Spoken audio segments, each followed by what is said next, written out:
아시리아의 티글랏빌레셋 기억나죠? 3세 아시리아를 대제국으로 만들었던 이 티글랏빌레셋 3세가 죽고요.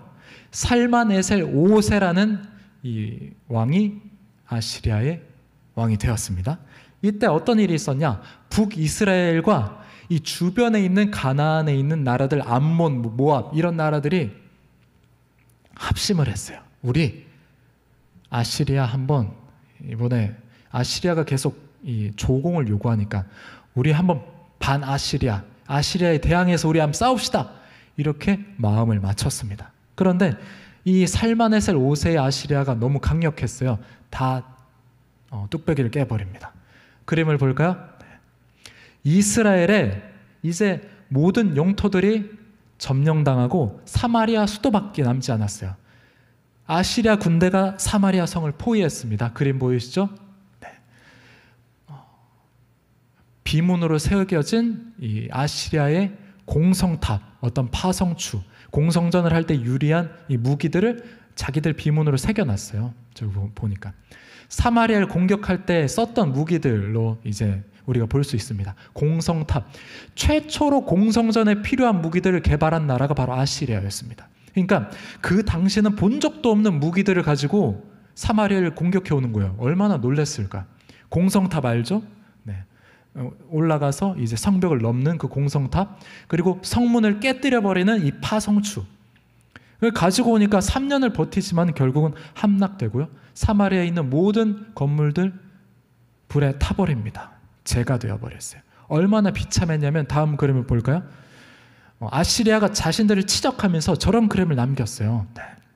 잔인한 그림입니다. 사실은 내가 그 나라에 어떻게 했느냐 이걸 보여줘요. 사람의 가죽을 묶어놓고는 왼쪽 그림이죠? 오른쪽 그림이네요. 산채로 가죽을 벗깁니다. 저렇게 해놓고. 그리고 시신을 쇠꼬챙이에 꽂아서 그 자신이 점령한 나라 땅에다가 다 꽂아놔요. 그러면 그 땅에 남아있는 사람들이 두려움을 느끼겠죠. 우리 배신하면 안 되겠다. 반란 일으키면 안 되겠다. 그리고 저 시신을 못 내리게 합니다. 썩을 때까지. 어쨌든 북이스라엘이 저렇게 비참하게 멸망을 했다는 겁니다. 그리고 이제 남유다, 우리 남유다를 한번 볼 텐데요.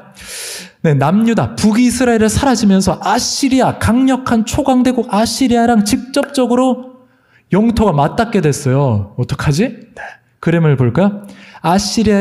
아시리아가 북이스라엘을 점령할 때 그때 왕이 됐던 사람이 바로 히스기야였습니다. 노란색 박스로 돼 있는 왕이 보이시죠? 아하스, 아주 나쁜 악한 왕 아하스의 아들 히스기야.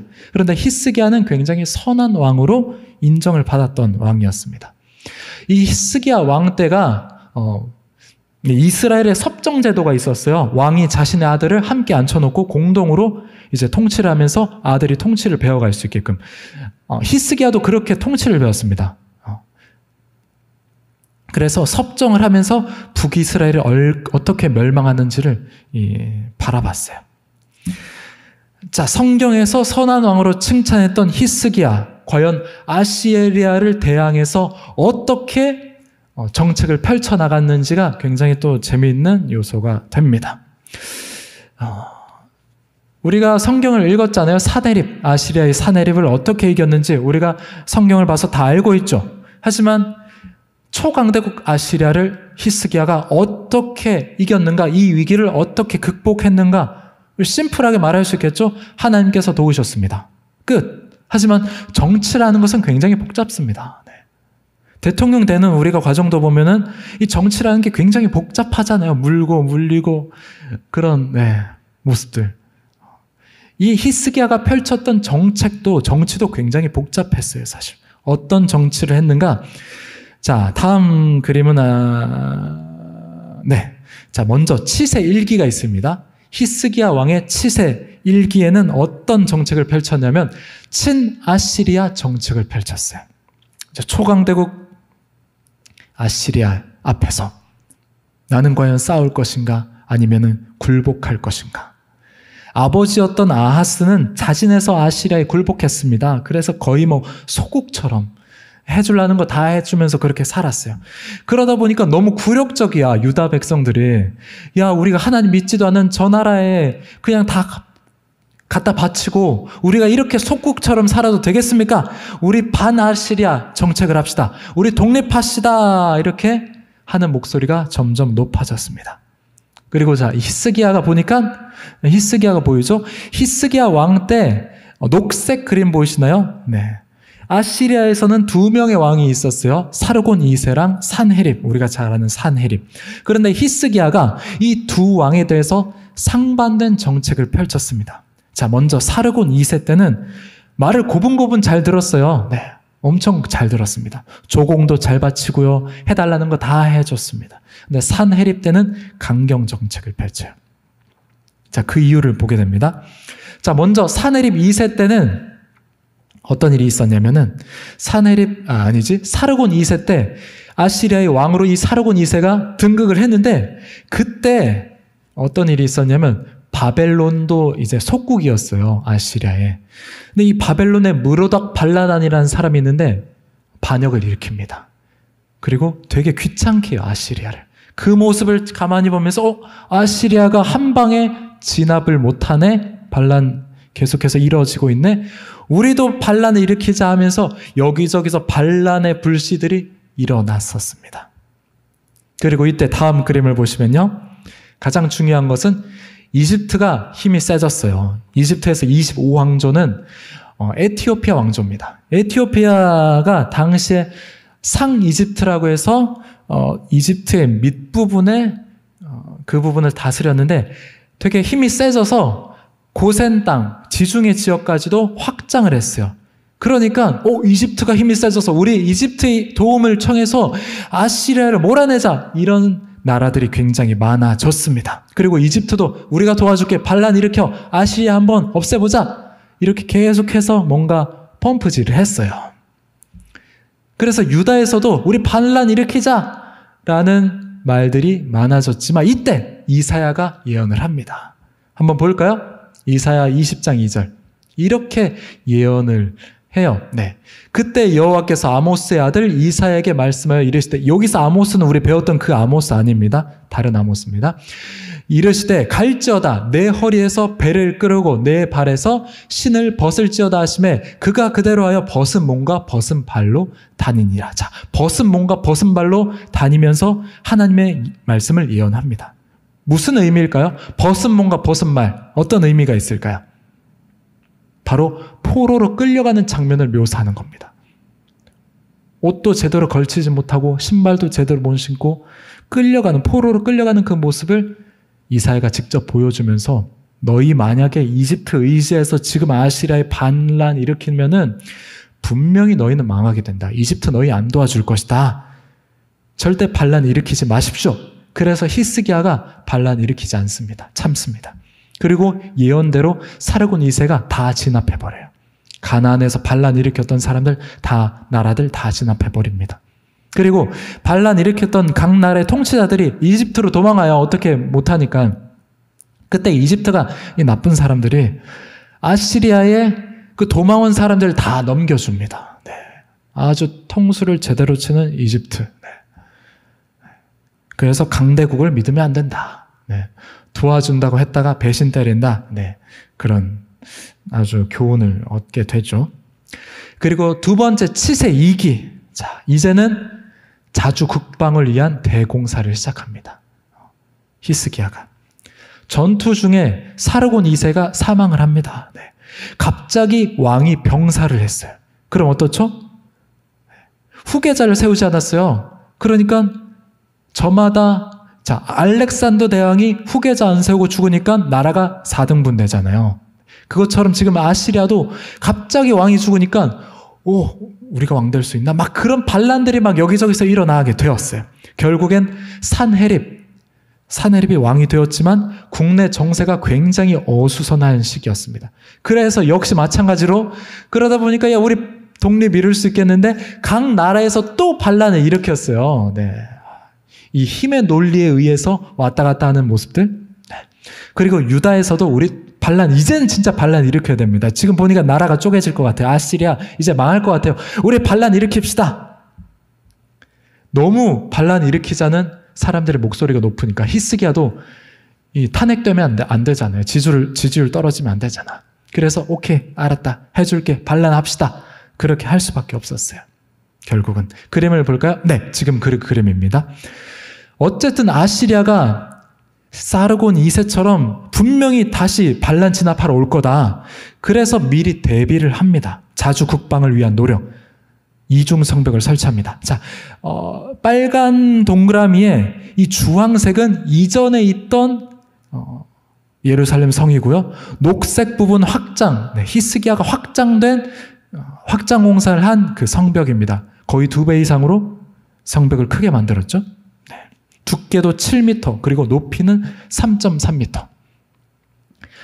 성벽이 3.3m면 낮은 거 아닌가요? 이렇게 생각할 수 있을 겁니다. 우리 이전에 아시리아 니누에는 60m의 성벽이라고 했잖아요. 근데 니누에는 평지에 세워진 성벽이었고요.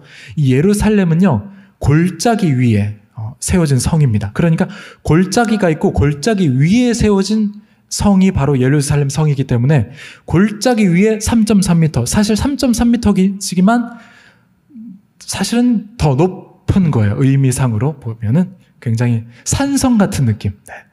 우리 산 위에 세워진 성벽이 되게 산을 올라가야지 되는 것처럼 이 예루살렘도 3.3m지만 이 골짜기 밑에서부터 올라갔어야 된다. 그래서 3.3m가 낮은 것은 아니었다. 근데 문제가 있었습니다. 아까 그림을 보니까 확장건사 했잖아요. 근데 거기가 사실은 빈 땅이 아니었어요. 누가 살던 곳이냐면 일반 백성들이 살던 곳이었습니다. 그러니까 어떻죠? 일반 가옥들을 다 무너뜨린 겁니다. 그래서 선지자의 비판을 엄청 받습니다. 무슨 의미일까요? 나라의 방비를 위해서 결국은 성을 확장했지만 그럼에도 불구하고 일반 국민들의 삶을 어렵게 해서는 안 됩니다. 그겁니다. 선지자가 굉장히 비판합니다. 히스기야를. 성벽 공사하면서 일반 백성들을 몰아낸 게 그거 잘한 겁니까? 결국은 어떻습니까? 국민이 살아야 나라가 산다. 그거죠. 개인이 희생해서 나라가 잘 산다? 그거는 성경적인 가치관은 아닙니다. 자, 그리고 두 번째. 다음 그림 볼까요? 성이 포위당했을 때 가장 중요한 것, 공성전을 하는 입장에서 가장 중요한 것은 식량입니다. 식량이 얼만큼 많냐에 따라서 얼마나 버티냐를 결정합니다. 그리고 식량만큼 중요한 게 물이죠. 밥은 없어도 조금 버틸 수 있지만 물이 없으면 며칠 버티지 못합니다. 물. 그래서 어떻게 했냐? 지금 그림을 보시면은 왼쪽 부분 거기가 물의 근원이 되는 기혼샘이 있던 곳입니다. 성의 식수로 사용되던 기혼샘에서 기혼샘이 있는데 이 기혼샘은 예루살렘 성 바깥에 있었어요. 그러니까 공성전을 할 때 어떻죠? 식수를 구할 수가 없는 거예요. 성벽 문 걸어 잠그고 있으면. 그래서 히스기야가 샘을 메워버리고 샘 밑에다가 터널을 파서는 성 안으로 끌어오는 터널 공사 작업을 하게 됩니다. 영상을 한번 볼까요? 네, 이런 곳이요. 실로암 터널이라고 합니다. 히스기야 터널이라고도 하고요. 폭이 한 60cm, 한 사람 정도만 지나갈 수 있는 거리예요. 그러니까 굉장히 급박한 상황이었다. 빨리 파야 됐다. 넓게가 아니라 그냥 물만 끌어올 수 있을 정도로 빨리 팠어야 된다. 얼마나 급박하게 공사가 진행됐는지 보여줍니다. 그리고 이건 지금 성 안쪽으로 들어오는 장면입니다. 성 안으로 들어오면은 뭐가 있냐? 실로암 못이 있습니다. 저기가 바로 실로암 못입니다. 지금도 팔레스타인 사람들이, 애기들이 가서 물장난하는 곳이기도 합니다. 끝. 네, 이 실로암 비문이 있어요. 이 실로암 터널 지금은 없는데 저 어두컴컴한 터널에 비문이 있었습니다. 이 비문을 보면은 이 터널을 개통하는 장면을 굉장히 현실적으로 실제적으로 이제 묘사를 해놨어요. 한번 저 글씨를 볼까요?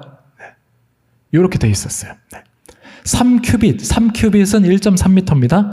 3큐빗쯤 남았을 때 반대편에서 상대방을 부르는 소리가 들렸다. 왜냐하면 성 밖에서 뚫고 성 안에서 뚫고 이렇게 뚫어가면서 만났거든요. 터널이 뚫렸을 때 동료들이 얼싸안고 도끼를 서로 부딪혔다. 네, 물은 샘에서부터 1200큐빗, 525m를 흘러나왔다. 터널이 뚫리는 그 장면을 굉장히 사실적으로 묘사를 했습니다. 그 장면이 어땠구나란 우리가 생각을 해볼 수가 있죠. 이 비문이 어떻게 발견됐냐면은 이렇게 발견됐어요. 어떤 팔레스타인 아이들이 물장난한다고 했잖아요. 물놀이 하던 팔레스타인 아이 중에 한 명이 터널 안쪽으로 들어간 거예요. 궁금해서. 근데 가니까 뭔가 글씨가 막 쩍쩍 적혀 있어. 뭘까 하는데 그게 소문이 퍼졌겠죠? 예루살렘에 살고 있던 그리스인이 있었어요. 그리스 사람. 왜 거기 있었는지 모르겠는데 이 사람이 한밤중에 가서 도끼로 비문을 파냅니다. 그래서 원래는 온전한 상태의 비문이었는데 도끼로 조각조각 내면서 지금도 글자를 알아볼 수 없는 이제 부분들이 있어요. 아쉽지만 그걸 도끼로 다 파서는 골동품 삼정에 팝니다. 이 나쁜 사람. 그리고 그 판 거를 그 당시에는 터키 오스만 투르크였는데요. 거기서 압수를 해버렸어요. 자기 나라 유족도 아니면서 압수를 해서 지금 현재 이스탄불 고고학 박물관에 이 비문이 있습니다. 이스라엘에서 돌려달라고 하는데 안 돌려주죠. 네. 나쁜 사람들. 그래서 이렇게 되게 우연적으로 팔레스타인 물놀이라는 아이에게 의해서 우연히 발견이 되었다라는 거고요. 자, 미가 선지자가 예언을 합니다. 다음 그림 볼까요? 미가 선지자가 이렇게 예언을 해요. 히스기야가 나라를 방비를 하고 나라를 좀 이렇게 작업을 하면서 그럼에도 불구하고 선을 미워하고 악을 기뻐했다. 백성을 착취하고 백성이 아니라 네가 나라를 강하게 만들기 위해서 정책을 펼쳤구나. 일반 가옥들을 무너뜨리고 세금을 많이 받고 나라를 부강하기 위해서 그렇게 정책을 펼친 것이 나쁘다. 그래서 너희는 망할 거다. 이렇게 예언을 합니다. 미가 선지자가 히스기야한테. 히스기야도 선한 왕으로 평가받지만 그렇게까지 막 정말 진짜 선한 다윗처럼 뭐 그 정도는 아니었다라는 거예요. 그러니까 중요한 건 뭐죠? 선한 왕으로 평가받던 히스기야도 유월절 잘 지키고 말씀대로 잘 살았던 히스기야도 백성들을 위해서 정책을 펼치지 못하니까 너희 망할 거야 라는 심판을 들었다는 거예요. 가장 중요한 건 사회적 정의고요. 이 땅 가운데서 나라가 아니라 우리 국민 개개인의 삶이 얼마나 정말 소외방하지 않고 그러느냐. 그게 가장 중요하다는 거예요. 그래서 우리의 삶도 이 세상에서 아파하고 연약한 이들에게 관심이 가야 된다. 하나님의 시선은 거기 있다라는 겁니다. 그리고 이제 드디어 공격이 오게 됩니다. 공격이 오게 됐어요. 아시리아의 산헤립이라는 왕이 대군을 이끌고 공격을 해옵니다. 아시리아의 그 문서를 보면은 이런 기록들이 있습니다. 그림 다음 장면을 넘겨주시면요. 네. 사르곤 2세 그리고 센나케레브가 산헤립입니다. 공식적인 명칭은 센나케레브지만 우리 한국어 성경에 있는 산헤립으로 저는 이제 읽도록 하겠습니다. 다음 장면요. 지금 남아있는 아시리아 고문서가 있습니다. 지지난 시간에 아시리아의 니느웨를 이제 발굴했다고 했잖아요. 6m 아래에 깔려있던 그 니느웨 성읍을 발굴했는데 거기에 보면 굉장히 많은 토판, 흙으로 된 이제 토판 문서들이 있었어요. 거기에 보면 이런 기록이 있습니다. 짐은 이제 산헤립 자신을 일컫습니다. 유다의 46개의 도시를 함락을 하게 됩니다. 46개면은 거의 이제 예루살렘 성 빼고는 다 이제 함락된 겁니다. 수많은 이제 마을들 포위해서 공성용 충차, 우리 지난 시간에 그림 봤죠? 공성용 충차, 그리고 성 밑에 땅굴을 파서 그렇게 성을 점령했다라고 하고요. 다음 장면요. 유다의 남녀노소 20만 명이 넘는 포로들, 굉장히 많이 잡아갔습니다. 굉장히 많은 전리품을 빼앗고요. 다음 장면요. 히스기야를 어떻게 했냐. 예루살렘의 왕궁에 연금했다. 그러니 예루살렘 안에 꽁꽁 가둬놓고 예루살렘을 포위했다. 이렇게까지 끝마치고 있습니다. 하지만 점령했다라고까지는 기록을 남기고 있지 않아요. 왜냐하면 점령을 못했으니까. 다음 장면을 볼까요? 이 그림은 아시리아의 이 부조인데요. 네, 지금은 대형 박물관에 보관이 되어 있습니다. 라기스 전투의 부조입니다. 라기스는 어느 정도냐면 유다의 수도가 예루살렘인데 두 번째로 좀 중요한 도시? 뭐 인천이나 부산 정도, 지금 우리나라로 따지면 그 정도 되는 이제 중요한 성이었어요. 다음 그림을 볼까요? 이 장면을 좀 더 탁본을 떠서 보면은 이런 그림이 나옵니다. 보이실까요? 제일 위쪽에 있는 부분이 라기스 성벽입니다. 성벽 위에서 유다 군사들이 있고요. 그 밑에 부분에 공성탑이 있죠. 공성탑. 그리고 그 조금 더 밑에 부분에 보면은 이제 포로들의 시체를 장대에 매걸어서 성 안에 있는 사람들의 사기를 꺾는 것입니다. 거의 성벽 둘레로 유다 백성들의 시체를 장대 엄청 많이 걸어놨어요. 그걸 보면서 우리가 저렇게 되겠지 약간 사기를 꺾는 용도였는데요. 그리고 제일 구석탱이에 보니까 아시리아 군사들이 뭘 돌리고 있어요. 네. 투석기병, 네, 투석병도 있었습니다. 돌팔매, 네, 그렇게 던지는 거, 이 물맷돌 같은 약간 그런 느낌입니다. 네, 이렇게 세세하게 유다를 정복한 역사들을 기록을 하고 있습니다. 네. 안타까운 역사지만 덕분에 우리는 유다가 어떻게 그 당시에 어떤 전쟁의 참상을 입었는지를 굉장히 자세히 알 수 있죠. 성경에서 기록하지 못하고 있는 좀 더 다양한 이야기들을 우리는 고고학을 통해서 많이 접할 수 있게 됩니다. 또 다음 우리 성경 말씀을 보면요, 이런 말씀이 있습니다. 이렇게 모든 성읍이 함락되고 새 장의 새처럼 히스기야 왕이 예루살렘 성 안에 이제 갇혀 있으니까 도저히 안 되겠다, 이렇게 말하죠. 노란색 글씨, 아시리아 왕에게 이르되 내가 범죄하였나이다. 네. 나를 떠나 돌아가소서. 그러면서 다음 그림요, 다음 성경 말씀, 아시리아 왕에게 굉장히 많은 조공을 바칩니다. 네. 어떻게 했냐면 성전에 금으로 입혀놨는데 그 성전에 있는 금까지 다 벗겨가지고 조공으로 바칠 정도였어요. 네. 거의 뭐 납작 엎드린 거죠. 그런데 이렇게 열심히 납작 엎드렸는데도 돌아가지 않습니다. 아시리아 군대를 돌아가지 않아요. 오히려 랍사게라는 이 신하를 보내가지고 이렇게 말합니다. 너희가 믿는 하나님이 너희를 구원할 것 같으냐? 아니다. 너희는 이제 끝났어. 이렇게 아주 엄포를 놓게 되고요. 아시리아는 지금 그냥 유다를 점령하러 온 거예요. 얼마나 많은 조공을 내든 상관하지 않습니다. 그냥 그 땅을 점령하고 이제 우리는 대제국을 이룰 거야, 그런 꿈을 가지고 있었기 때문에 소용이 없었어요. 히스기야 왕이 이제 깨닫죠. 그리고 하나님께 간절히 기도합니다. 성전까지 달려가서 울면서 하나님 앞에 기도하죠. 그리고 하나님께서 응답을 주십니다. 이사야 선지자를 통해서 히스기야 왕에게 말씀을 하세요.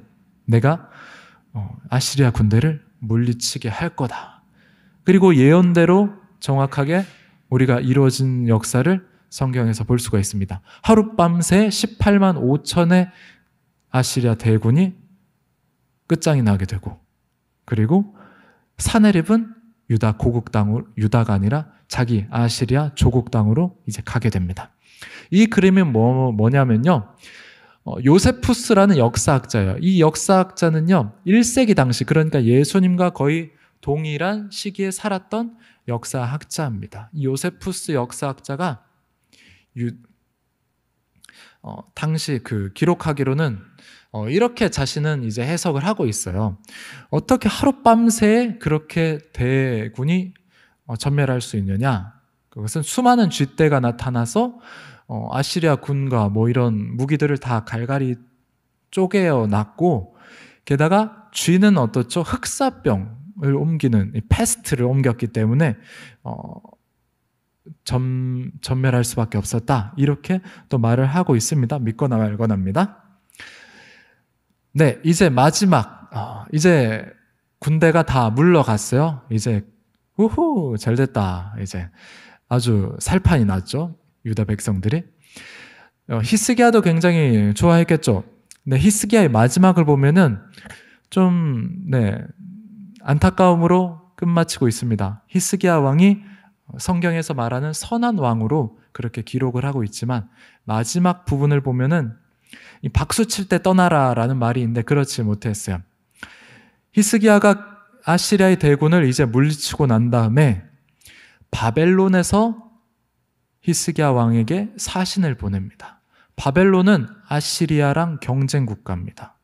그러니까 아시리아를 물리친 이 유다랑 좀 잘해보자라는 생각을 가지고 바벨론에 사신을 보내왔어요. 그러니까 이 유다, 히스기야 왕이 좀 자랑해야겠죠. 우리 국력이 이 정도야. 우리 깔보지 마. 우리 함께 합심해서 어떻게 아시리아 무찔러 볼래? 약간 좀 자랑을 하고 싶었었어요. 그러다 보니까 성전 그리고 왕궁에 있는 모든 보물들을 다 보여줍니다. 우리의 부와 명예가 이 정도 된다. 그런 걸 보여줘요. 교만했죠. 사실 하나님께서 도와주셔서 군대도 물리친 거고 평화를 되찾은 건데 자신의 부와 명예를 그냥 보여주기에 급급했습니다. 그러다 보니까 또 하나님께서는 이렇게 말씀하세요. 네가 지금 바벨론의 사신에게 보여준 보물 다 바벨론으로 가져가게 될 거다. 이게 무슨 의미죠? 언젠간 바벨론에게 너희 나라는 멸망당할 거라는 그런 예언의 말씀을 해주신 거예요. 사람은 마무리가 중요하다라는 그런 말이 있습니다. 사람과의 관계에서도 그렇잖아요. 끝 마무리를 어떻게 하느냐에 따라서 다시 보고 싶을 정도로 친밀한 관계를 유지할 수도 있지만 정말 죽을 때까지 보기 싫은 그런 사람이 생길 수도 있습니다. 신앙생활을 하다 보면은 이 참 그런 것 같아요. 신앙생활을 하면 할수록 신앙이 더 좋아지고 믿음 생활을 더 깊이 하면은 참 좋겠는데 오히려 반대의 경우들을 정말 자주 보게 됩니다. 초등학생 때 또 중학생 때 열심히 교회를 다니고 또 교회 활동도 잘했는데 대학교 가면서 그리고 직장만 들어가도 교회를 한 주 걸러서 나온다거나 또는 계절에 한 번씩 나온다거나 그렇게 교회를 멀어지게 되는 경우들을 정말 부지기수로 많이 봤습니다. 환경이 달라져도 또는 상황이 달라졌어도 우리를 향한 하나님을 향한 우리의 마음이 변해서는 안 돼요. 내가 직장을 갔다고 하나님을 향한 나의 마음이 변한다. 그것은 사실은 하나님을 어느 정도 내가 어떻게 하나님을 믿고 있었는가를 한번 생각해 봐야 됩니다. 하나님께서는 어떻게 하셨습니까? 우리의 모습과 환경에 상관없이 스스로의 생명을 우리에게 주시면서까지 우리를 구원하셨습니다. 그리고 약속하셨죠. 예수 그리스도를 믿는 자에게는 내가 세상 끝날까지 너와 함께 할 거다. 우리의 믿음의 높낮이가 어느 정도인지 상관하지 않고 우리와 함께 하십니다. 성령 하나님께서는 우리에게 영으로 함께 하세요.